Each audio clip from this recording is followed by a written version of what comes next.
तो चलिए दोस्तों, मैं आज आप लोग को जो मेरा खुद का सब्जेक्ट है, यानी मैं एमए इंग्लिश से, मेरा इंग्लिश सब्जेक्ट है और मैं इंग्लिश आपको आज से पढ़ाऊंगा। यानी इंग्लिश में मैं आपको स्टार्ट करूंगा कॉम्पिटिटिव लेवल का, यानी जो कंपटीशन में पूछे जाते हैं, जैसे एस्ट्रॉफी एस या एस का प्रयोग कहाँ हम हटा सकते हैं, कहाँ क्या कर सकते हैं, ये सब चीज़ मैं आपको बताऊँगा।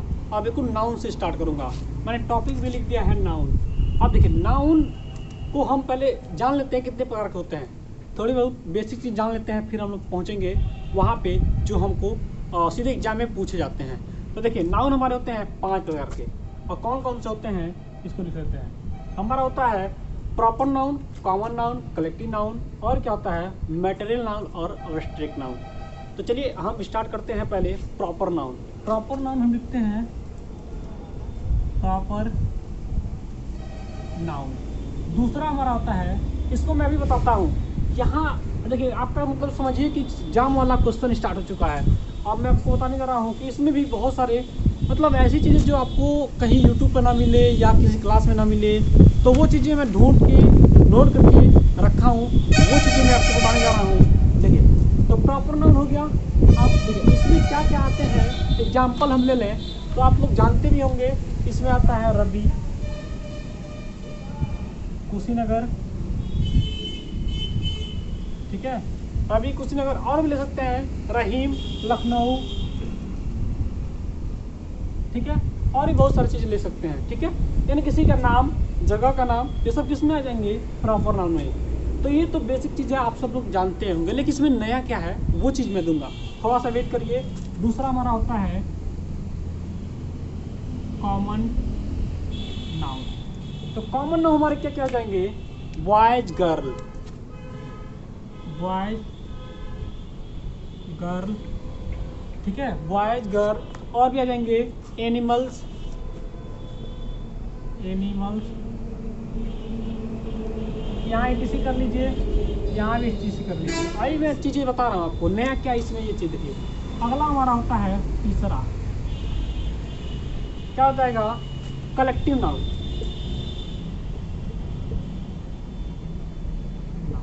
अब ये कलेक्टिव नाउन क्या होते हैं, कलेक्ट किए जाते हैं, मतलब समूह, मतलब होता है समूह। समूह में क्या क्या आ जाएंगे, चाइल्ड, बेबी, यानी कलेक्ट किए जाए वो चीज़, चाइल्ड, बेबी,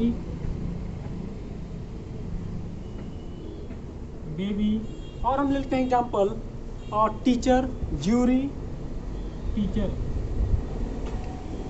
ज्यूरी, ठीक है, ETC। एक्स्ट्रा आप कर लीजिए। ज्यूरी क्या होता है, न्यायाधीश, न्याय प्रणाली वाला, वही ज्यूरी, जज को ज्यूरी भी कहा क्या लिया जाता है, ठीक है। तो और लीजिए, मटेरियल में हम आते हैं। अब मटेरियल में हमारा क्या आ जाएगा, चौथा मटेरियल नाउन। अब मटेरियल नाउन में हमारे क्या कर देंगे, सब कुछ आ जाएंगे, जैसे ऑयल आ जाएगा, फूड आ जाएगा, जितने पदार्थ हैं, जैसे सब्सटेंस है, जितने आपके आसपास दिख रहे हैं, सब मटेरियल में आ जाएंगे। जैसे एग्जांपल लेते हैं, वुड, लकड़ी, वुड हो जाएगा लकड़ी, गोल्ड हो जाएगा मतलब सोना, वाटर, ठीक है, ETC। आप समझ रहे हैं ना क्या मैं बता रहा हूँ। अब लास्ट आता है पांचवा होता है आपका एब्स्ट्रैक्ट नाउन, एब्स्ट्रैक्ट नाउन। अब देखिए, एब्स्ट्रैक्ट नाउन में क्या क्या आते हैं, मतलब जितनी हमारे भावनाएं, कह दी जाए भावना, जैसे हैप्पीनेस, हैप्पी, सारो, ये सब आते हैं एब्स्ट्रैक्ट नाउन में। तो आप लिख लीजिए, फायर, वार मतलब युद्ध, ठीक है, हैप्पीनेस, ठीक है, हैप्पीनेस हो जाएगा, हैप्पीनेस। और हम लेते हैं एग्जांपल ऑनेस्टी, ठीक है, पेन, पेन मतलब दर्द, मर्सी, दया। इतने भावनात्मक पूर्ण रूप से शब्द होते हैं, सब किस में आ जाएंगे, एब्स्ट्रैक्ट नाउन में आ जाएंगे। अब देखिए, इसमें हमको नया क्या बताना है। देखिए, कॉमन नाउन और कलेक्टिव नाउन। कॉमन नाउन और कलेक्टिव नाउन क्या होते हैं, काउंटेबल नाउन होते हैं, काउंटेबल नाउन होते हैं। मतलब एक मैं तीर लगा दे रहा हूँ, कॉमन नाउन और कलेक्टिव नाउन, यानी बॉयज को हम गिन सकते हैं, काउंटेबल का मतलब देखिए नॉन काउंटेबल होता है, एक काउंटेबल होता है। यानी काउंटेबल का मतलब ऐसी चीज़ें जिसको हम आसानी से गिन ले सकते हैं, ठीक है, वो तो है, वो होते हैं काउंटेबल नाउन। तो काउंटेबल नाउन में देखिए कॉमन नाउन और कलेक्टिव नाउन दोनों आया था। देखिए बॉयज़ को हम गिन सकते, लड़के को हम गिन सकते हैं, लड़कियों को भी गिन सकते हैं, एनिमल्स को भी गिन सकते हैं, बच्चे को गिन सकते हैं, बेबी को, टीचर को और जीरो को। कितने लोग हैं इनके हम संख्याओं को काउंट कर सकते हैं। तो ये होता है हमारा काउंटेबल नाउन। अब देखिए दूसरा हमारा क्या है, नया चीज़ देखिए, मटेरियल नाउन और स्टिक नाउन। ये क्या होते हैं, अनकाउंटेबल नाउन, ठीक है।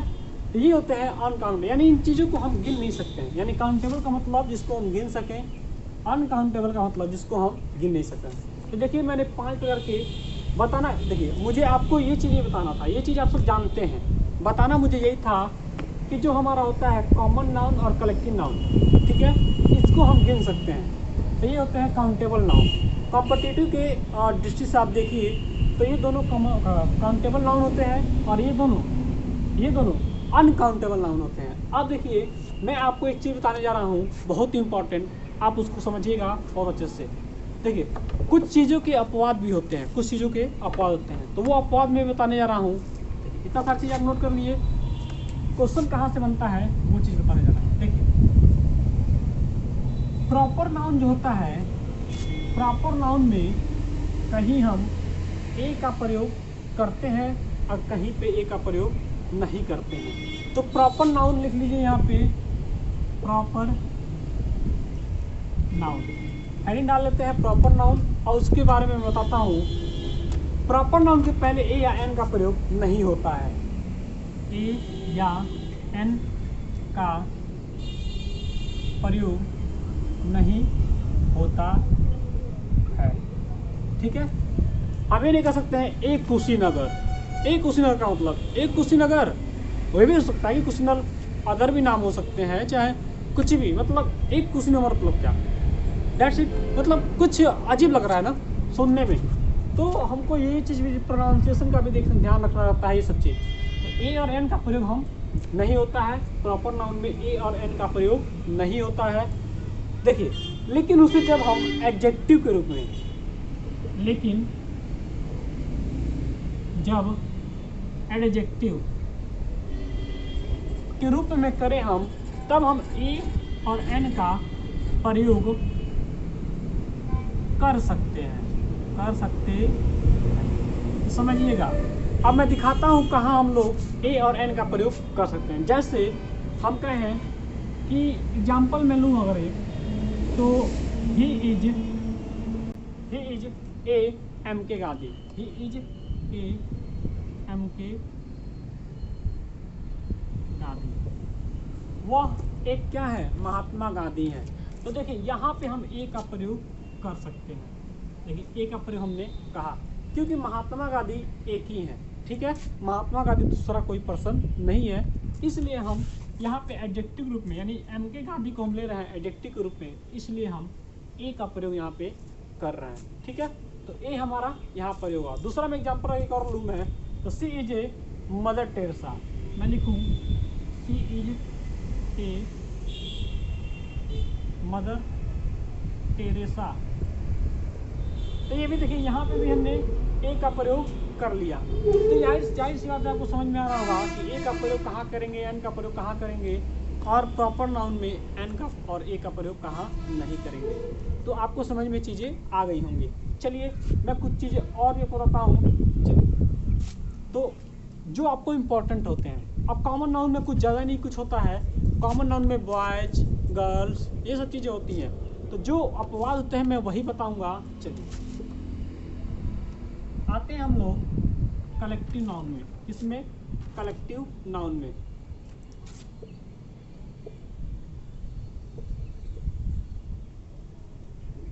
क्या होता है कलेक्टिव नाउन में, समझिए।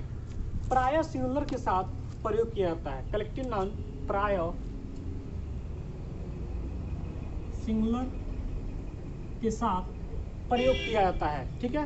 तो इसको भी आप नोट कर लीजिएगा, नोट्स बना लीजिए अच्छे से। ये आपको मैं बार बता रहा हूँ कि कंपटीटिव यानी परीक्षा की दृष्टि से बहुत ही इंपॉर्टेंट है। सीधे ये बहुत चुन के और बहुत अच्छी जगह का मतलब नोट्स मेरे द्वारा बनाया गया है, बहुत अच्छे से इसको मैंने कलेक्ट किया है। और ये मैं देखा हूँ कि इससे क्वेश्चन डायरेक्ट पूछ दिए जाते हैं एसएससी के एग्जामों में, या इंग्लिश की कोई सी भी एग्ज़ाम हो, पीजीटी की तैयारी हो रही है, पीजीटी की एग्ज़ाम होने वाली है, उसमें भी एक क्वेश्चन पूछे जाते हैं। ठीक है, तो प्रायः सिंगुलर के साथ, सिंगुलर मतलब एक वचन के साथ इसका प्रयोग कलेक्टिव नाउन में किया जाता है, लेकिन उनमें मतभेद हो तो उनमें प्लूरल का यूज किया जाता है। जब मतभेद की बात आ जाए, मतभेद की बात आ जाए, तब हम क्या करते हैं, प्लूरल की तरह यूज करते हैं। ठीक है, तो हम एक एग्जांपल लेते हैं। देखिए एग्जांपल मैं लेता हूँ एक, मैं नोट्स कितने अच्छे से बनाया, मैं आप चीज़ें समझ में आ रहा होगा आपको। देखिए the team are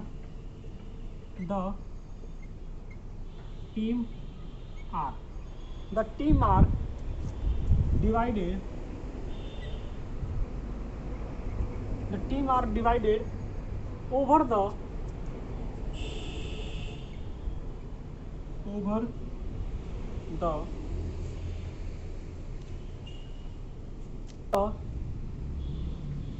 pass of captain.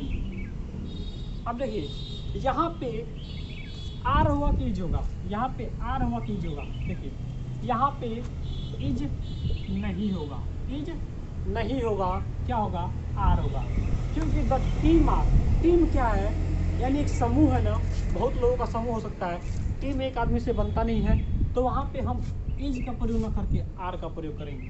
तो वही कह रहा था, सिंगुलर के साथ भी और मतभेद जब होगा तब प्लूरल के साथ, divided over the pass of captain, तो यहाँ पे हम इज का प्रयोग करेंगे। ठीक है, तो इस चीज़ें आपको समझ में आ गई होंगी। चलिए मैं कुछ और चीज़ें आपको बताता हूँ। अभी बताया हूँ कि जिसको कभी गिना ना जा सके, यानी काउंटेबल और नॉन काउंटेबल। तो मैं तो जिसको कभी गिना जा सके, पहला रूल लिख लीजिए, मैं बोल देता हूँ कि जिसको कभी गिना ना जा सके वहाँ पर कभी भी, यानी उसका हम प्लूरल नहीं बना सकते हैं। जिसको हम गिन नहीं सकते हैं उनका कभी भी प्लूरल नहीं बन सकता है। चलिए तो ये चीज़ें मैं बता दे रहा हूँ, लिख लीजिए, रूल लीजिए। रूल पहला, जिसको गिना ना जा सके, यानी जितने भी अनकाउंटेबल नाउन हैं जो गिने नहीं जा सकते हैं, ठीक है, तो उनका कभी भी प्लूरल नहीं होता है, उनका कभी भी प्लूरल नहीं होता है। चलिए नहीं होता है, जैसे एग्जाम्पल में लेता हूँ, एग्जाम्पल तौर पर मैं लेता हूँ किसको, ज्यूरी, द ज्यूरी। ये नहीं कि यहाँ पे हम एस लगा देंगे, एस लगाना गलत होगा, ये कभी भी प्लूरल नहीं, यानी प्लूरल नहीं बनता है, ये ऐसे ही रहता है, द ज्यूरी ही रहेगा, ज्यूरिस नहीं होता है। ठीक है, इस चीज़ का ध्यान रखेंगे। फिर डिसाइडिंग द मैटर, मतलब आप ये चीज़ होगी आपका द ज्यूरी, और एक सेंटेंस ग्रुप ले गए, अगर the jury is deciding the matter, is deciding the matter, तो देखिए यहाँ पे इज रहेगा। ठीक है, अब मैं एग्जांपल देता हूँ, किसका प्लूरल, इसका प्लूरल नहीं बनता, यानी इसको गिना ना सके उसका प्लूरल नहीं बनता। जैसे एग्जांपल देता है गोल्ड को हम गिन नहीं सकते हैं, तो इसका प्लूरल नहीं बनेगा।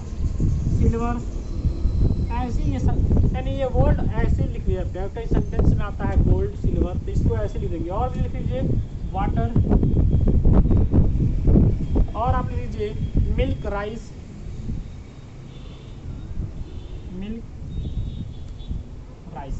etc, और भी बहुत सारी चीज़ें हैं। चलिए दूसरा रूल आप नोट करिए, दूसरा रूल बताने जा रहा हूँ मैं।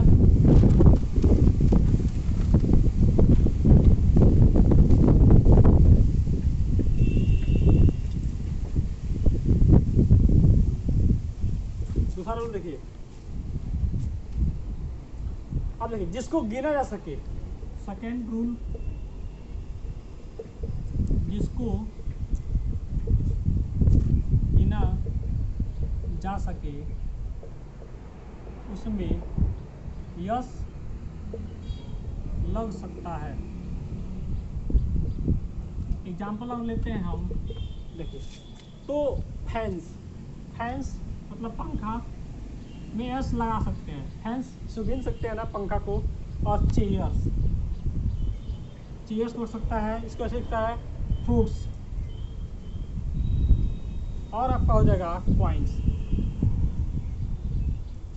इतना सारे चीज़ आप नोट कर लीजिए, बहुत ही परीक्षा दृष्टि से इम्पोर्टेंट है।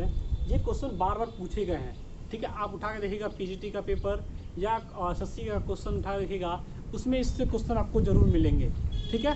तो ऐसे ही मेरे वीडियो को देखते रहिए, मैं फिर लौटूंगा आपके सामने अगले टॉपिक को लेकर, और अच्छे से मैं उसको भी क्लियर करूँगा।